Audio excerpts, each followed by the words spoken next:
Hello, আসসালামু আলাইকুম everyone. আজকে শেয়ার করছি গ্রাম বাংলার একটা সহজ রেসিপি, যেটা অন্যরকমভাবেই আমি রান্না করব। আমার মা চাচিদেরকে যেভাবে রান্না করতে দেখেছি, এক্স্যাক্ট সেইভাবেই রান্না করার চেষ্টা করছি। আর এই রেসিপিটা করছি আমার ছোট্ট ছাদ বাগানের আমার নিজের হাতে লাগানো বেগুন দিয়ে। আর ছোট ছোট আলুও দেখতে পাবেন, ওগুলো আমি নিজে ওখানে লাগিয়েছি। আর ঝাল গাছ, এটাও আমার হাতেই লাগানো। নিজের লাগানো গাছ থেকে নিজের হাতে সবজি পেড়ে বা তুলে সেটা দিয়ে রান্না করার মজাটাই আসলে আলাদা হয়।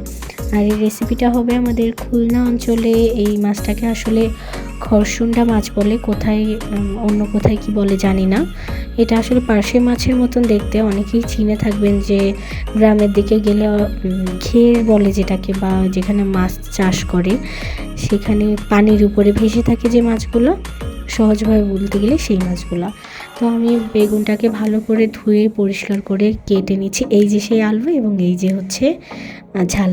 আমি মাছগুলোকে হালকা করে ভেজে নিব। আমার কড়াইটা একটু বেশি গরম হয়ে গেছে, আমি আসলে তাপ কমাই নিয়ে তারপরে মাছটা পরে যে ভাজছি।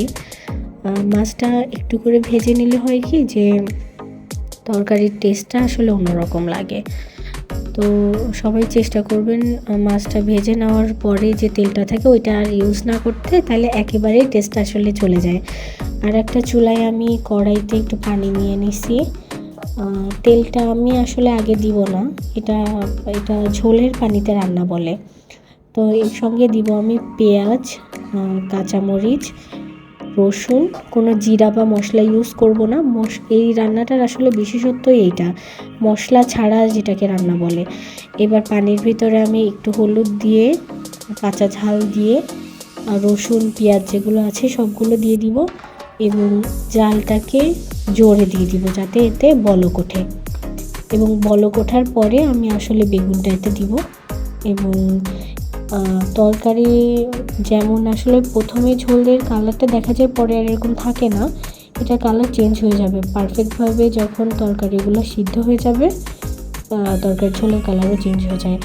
বলক আসার পরে আমি আস্তে আস্তে করে এখানে যে সবজিগুলো আছে আমি দিয়ে দিব, যেমন বেগুন, আলু এগুলো দিব, কিন্তু টমেটোটাও একটু পরে দিব। আর হয়ে যাওয়ার কিছুক্ষণ আগে আমি মাছটা দিয়ে দিব। তো আসলে রান্নাটার রেসিপিটা একটু উল্টা মনে হলেও এই পর্যায়ে আমি তেল দিছি এবং তেল দেওয়ার সিদ্ধ হওয়ার কিছুক্ষণ আগে আমি আসলে তেল দিছি, আধা সিদ্ধ হয়ে গেলে তারপরে টমেটোটা দিয়ে দিলাম। আর একটু অন্যরকম দেখতে হলেও আপনারা ট্রাই করে দেখবেন, আশা করি ভালো লাগবে। এবং আমি তরকারিটা নামানোর আগে ঝোল শুকানোর কিছুক্ষণ আগে আমি ভাজা মাছগুলো এর ভিতরে অ্যাড করছি এবং তারপরে ঢেকে রান্না করছি। দেখেন কীরকম এখানে দেখাই যাচ্ছে যে ঝোলের কালারটা কেমন চেঞ্জ হয়ে গেছে, একটু কালারফুলও হয়েছে। তো সবাই টেস্ট করে দেখবেন কেমন লাগলো, আর ভালো থাকবেন।